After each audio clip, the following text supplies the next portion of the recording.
Once upon a time, in a small village near a dense forest, there lived a mischievous dog named Rover. Rover was known for his playful nature and his insatiable curiosity.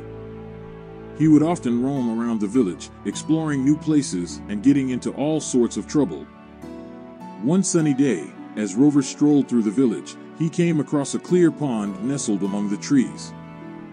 The water in the pond was still and crystal clear, reflecting the surrounding trees and the bright blue sky. But what caught Rover's attention was his own reflection in the water.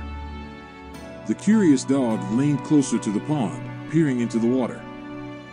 It saw his reflection and became intrigued by it. Rover thought to himself, "There's another dog in the pond. I wonder who it is. Maybe it's a new friend." Excitedly, he barked at his reflection, hoping to make friends with the other dog. As Rover barked, his reflection barked back. The sound echoed through the forest, confusing Rover. He couldn't understand why the other dog wouldn't come out to play with him.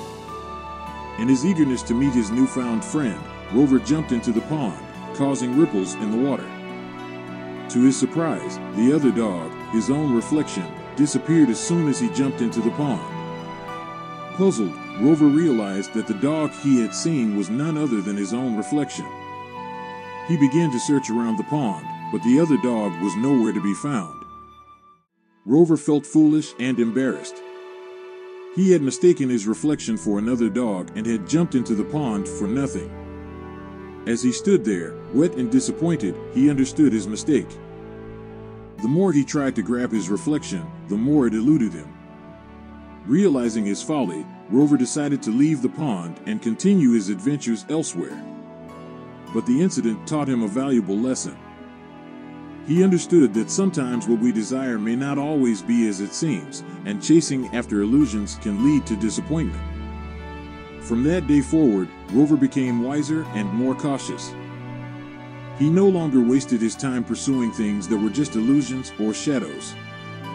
Instead, he focused on real friendships and meaningful experiences. And so, Rover the dog, who had once been fooled by his own shadow, went on to live a happier and more fulfilling life, reminding others in the village to value what is real and true rather than chasing after mere reflections. The end.